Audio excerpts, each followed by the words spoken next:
ओम नमः शिवाय।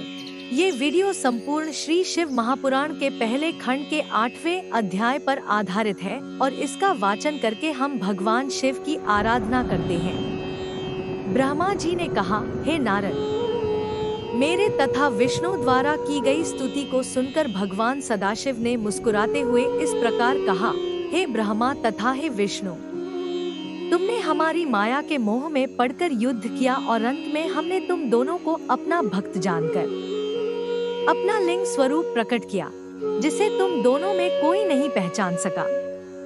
अब तुम्हें यह उचित है कि पारस्परिक विरोध भाव को त्याग कर तुम दोनों ही अहंकार को नष्ट कर दो और वह कार्य करो जिसकी हम तुम्हें आज्ञा देते हैं, हे नारद। इतना कहकर भगवान सदाशिव ने श्वास के मार्ग द्वारा मुझे संपूर्ण वेद पढ़ा दिए।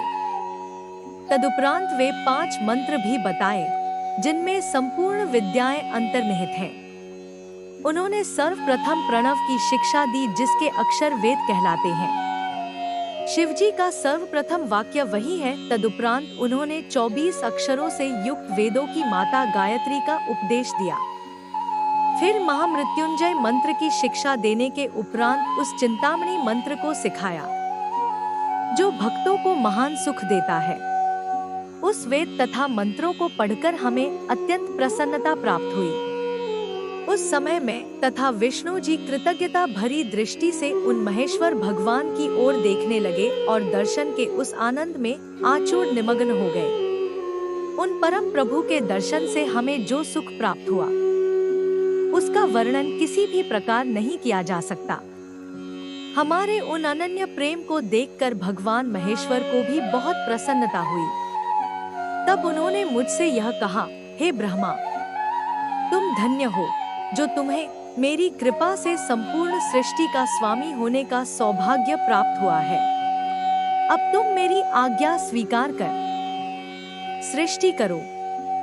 मुझसे यह कहकर फिर वे विष्णु की ओर देखते हुए बोले, हे विष्णु, तुम सृष्टि का पालन करने के अधिकारी हो। तुम हमें वेद का स्वरूप जानो और वेद में जो कुछ लिखा है उसे हमारी आज्ञा मानकर स्वीकार करो। हे नारद, भगवान त्रिशूलपाणि की आज्ञा सुनकर हम दोनों ने उनसे प्रार्थना करते हुए कहा, हे प्रभु, हमें आपकी आज्ञा स्वीकार है, परंतु हम यह चाहते हैं कि आप स्वयं भी कोई अवतार ग्रहण कर हमारी सहायता करते रहें।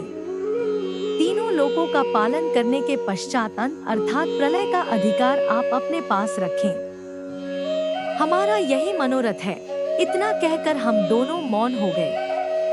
तदुपरांत उनकी मौन स्वीकृति पाकर हमने यह बात कही, हे प्रभु, अब आप सर्वप्रथम हमें यह बताइए कि हम किस रीति के अनुसार आपका पूजन करें। यह सुनकर भगवान भूत भावन ने उत्तर दिया, हे ब्रह्मा तथा विष्णु, हमें संसार में तुमसे अधिक प्रिय अन्य कोई न होगा। अब तुम दोनों संपूर्ण चिंता तथा शोक को त्याग कर सुखपूर्वक अपना कार्य करो तथा उस कार्य द्वारा अन्य लोगों को भी सुख पहुंचाओ। हमने तुम्हें कुछ देर पूर्व जो अपना लिंग स्वरूप दिखाया था, उसका पूजन करना सर्वथा योग्य है। उसी के पूजन से सुख की प्राप्ति होगी। उस लिंग की उत्पत्ति का भेद यह है कि संपूर्ण संसार जिस क्षेत्र में लीन हुआ है, उसी को लिंग कहते हैं। अस्तु, ऐसे लिंग के पूजन से इस लोक तथा परलोक में सुख प्राप्त होता है। लिंग के पूजन की महिमा अनंत है। तुमने जो हमसे अवतार ग्रहण करने की प्रार्थना की है, उसके संबंध में यह जान लो कि समय आने पर हम स्वयं ही प्रकट होकर आएंगे।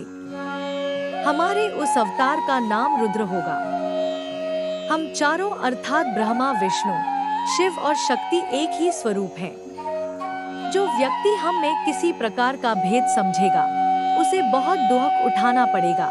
इतना कहकर भगवान सदाशिव ने एक बड़े गुप्त भेद को प्रकट करते हुए मुझसे यह कहा, यह भेद वेद में भी अधिक गुप्त है, अर्थात हम सगुण रूप में शिव और शक्ति 2 नामों से प्रकट होते हैं तथा तीनों गुणों द्वारा ब्रह्मा, विष्णु एवं शिव नामक देवताओं के रूप में अलग अलग प्रकट होते हैं। किसी कल्प में पहले विष्णु, फिर ब्रह्मा, तदुपरांत रुद्र की उत्पत्ति होती है, तो किसी कल्प में पहले शिव, फिर विष्णु और तत्पश्चात ब्रह्मा की उत्पत्ति होती है।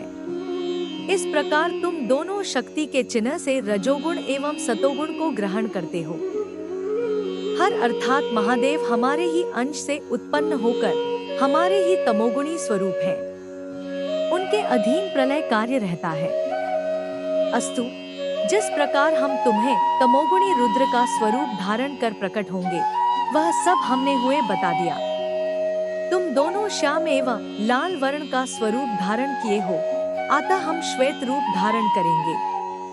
तुम दोनों पर तमोगुण का प्रभाव न होगा, परंतु हमारे रुद्र स्वरूप की यह स्थिति होगी कि वह तमोगुण से संयुक्त होने पर भी दिन रात पवित्र योग में निमग्न रहेगा। हे नारद, मुझे यह आज्ञा देकर भगवान सदाशिव ने विष्णु जी की ओर देखते हुए यह कहा, हे विष्णु, तुम संपूर्ण जीवों का भली प्रकार पालन करना। हमारे दाहिने ओर से ब्रह्मा, बाएं ओर से विष्णु तथा हृदय से रुद्र की उत्पत्ति होगी। हमारी शक्ति जो उमा है, वह भी दो अंशों में प्रकट होंगी, जिससे तुम अलग अलग नहीं समझे जाओगे। पहले अंश से वे लक्ष्मी स्वरूपा होकर तुम्हें प्राप्त होंगी और दूसरे अंश से सरा होकर ब्रह्मा को प्राप्त होंगी। उनके उमा स्वरूप को हर स्वीकार करेंगे। उस समय संसार में उनका नाम सती प्रसिद्ध होगा।